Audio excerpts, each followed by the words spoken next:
You fixed the leak, you sealed the roof, you dried everything out. So why does your RV still smell musty? Why does the wall still feel soft? Why does the floor flex under your feet? Here's the uncomfortable truth most RV owners never hear. Once water gets inside your RV walls, the damage is already permanent. That doesn't mean repairs are useless. They absolutely help. But what most people call a repair is really just damage control. And once you understand why, you'll never look at RV water damage the same way again. Most RV owners assume the process is simple. Find the leak, patch it, let everything dry, maybe add some fresh sealant, and the problem is solved. That logic makes sense. In houses, it often works. But RVs are not houses. By the time a leak is noticed, water has usually been spreading inside the structure for weeks or months. It seeps quietly into insulation, wood framing, floors, and behind walls, far from the initial entry point. While the visible leak may be fixed, the real damage has already reached deep into the structure, creating a problem that is much harder to solve than the original leak. The silent nature of RV water damage is what catches most owners off guard. Someone might buy a used RV that looks clean, smells fine, and passes a basic visual check. A few months later, a soft spot develops in the bathroom floor. Lifting the panel often reveals subflooring that is completely rotted. All this from a tiny hairline crack in a roof seam that was easy to miss. For over a year, water silently drained into the structure, weakening it from the inside before any signs were visible. This is why RV water damage is so dangerous. It works quietly and invisibly until it becomes serious. By the time visible symptoms appear, the damage has usually been ongoing for a long time. Bubbling or warped exterior walls indicate delamination, where the outer layer is separating from the materials behind it. Soft spots on the floor show that wood has begun rotting and losing structural strength. Persistent musty odors are a sign that mold has established itself inside wall cavities beyond the reach of cleaning products. Discoloration on ceilings or walls reflects water that has traveled through the structure, leaving behind mineral deposits. Even electrical issues like flickering lights or malfunctioning outlets may point to moisture corroding wiring. All of these signs are not early warnings. They are consequences of damage that has already spread extensively. RVs are not built like traditional homes. They are essentially made from thin, laminated panels pressed together, almost like a sandwich. A typical wall consists of an outer fiberglass skin, a thin wood backing, foam insulation, light framing, and an interior panel. These layers are glued together under factory pressure. There is no thick lumber or masonry, just thin materials held together by adhesives. Once water penetrates these layers, it doesn't just sit there. It spreads, dissolves glue, saturates insulation, and weakens wood, compromising the entire wall system. At that point, the damage is no longer just about a leak. It's about a structural system that has been permanently altered. Delamination occurs when water infiltrates between the fiberglass and backing materials, attacking the adhesive that holds layers together. Once the bond dissolves, the layers begin to separate. Think of it like peeling apart a laminated card. You can glue it back together, but it will never be as strong as it was originally. Professional repairs can rebond delaminated sections using vacuum pressure and industrial adhesives, which improves structural integrity, but the wall can never fully return to factory condition. Micro gaps persist and weak points remain, leaving the structure permanently altered. Mold thrives inside RV wall cavities because these enclosed spaces lack airflow.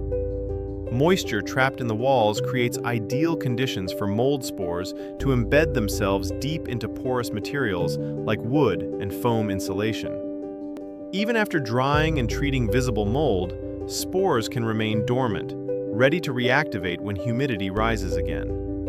This explains why musty odors often return and why many repairs fail over time. The absence of air circulation inside the walls makes complete drying nearly impossible, allowing mold to persist indefinitely. RVs rely heavily on wood for structural support, including subfloors, wall framing, and backing panels. When wood remains wet for extended periods, it decays at a cellular level, losing its strength and rigidity permanently. Soft, spongy spots underfoot indicate structural failure. Simply drying the wood will not restore it. It must be physically removed and replaced to address the problem. In most repair jobs, this level of intervention does not happen. Instead, surfaces are patched while compromised structural wood remains, setting the stage for recurring problems. Water enters through a tiny gap in a seal, often just millimeters wide, and begins wicking into laminated walls, spreading both horizontally and vertically. Adhesive bonds begin to dissolve, causing delamination. Foam insulation holds moisture like a sponge, keeping surrounding wood wet and allowing rot to advance. Mold spores colonize dark, airless cavities, further weakening structural materials. On the exterior, visible damage may be minimal, perhaps a faint bubble in the fiberglass, or nothing at all. The RV may be used for months while damage spreads internally, which explains why surface repairs often fail to stop the problem.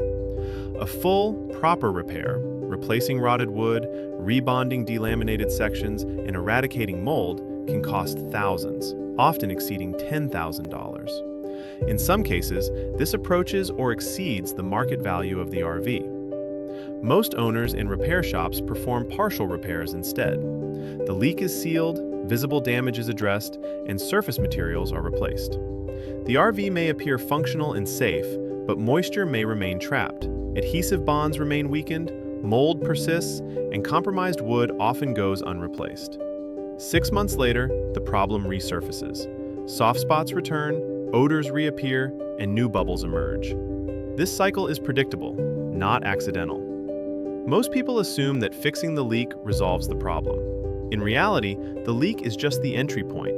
The true damage occurs after water has entered, with delamination, rot, and mold continuing even after the leak is sealed. Repairing a leak does not stop these processes. That is why water damage in RVs is not something that can be completely fixed. It is something that must be managed. The goal should not be full restoration to factory condition, but stabilization, halting progression, and preventing further damage. Stop the water first. Inspect every seal, around windows, vents, doors, and roof seams, and reseal any cracks or gaps, not just the obvious ones. Invest in a moisture meter, which can detect hidden moisture before it causes significant damage. When moisture is found, dry aggressively with fans, dehumidifiers, and ventilation to push air through affected areas. Replace materials that have structurally failed rather than just treating the surface. Soft or rotted subflooring and framing must be removed and replaced to maintain strength. Inspect seals at least twice a year to prevent future intrusion. Be honest about the scope of damage. In some cases, repair costs may exceed the value of the RV, making it wiser to walk away. Repairs are absolutely valuable and can extend the usable life of an RV. They can stabilize structure, eliminate visible mold, and replace damaged materials. But fully restoring an RV to its pre-damage, factory condition after water has penetrated the walls is unrealistic. Adhesive bonds cannot be perfectly restored. Mold pathways persist, and structural wood left unreplaced remains compromised. Prevention is far more valuable than repair. Every hour spent inspecting, every dollar spent on sealant and moisture detection is worth far more than the cost of extensive post-damage repairs. RV water damage works quietly, behind walls, in the dark. The only reliable defense is to prevent it before it starts. Have you dealt with RV water damage? Share your experience in the comments, where it started, how far it spread, and whether the repair held up. If you're considering a used RV and see signs of water damage, describe them below. Getting input from experienced owners could save you thousands. If this video helped you understand what's really happening behind those walls, subscribe for more real, practical insights about RV ownership, including the hidden lessons most people learn the hard way.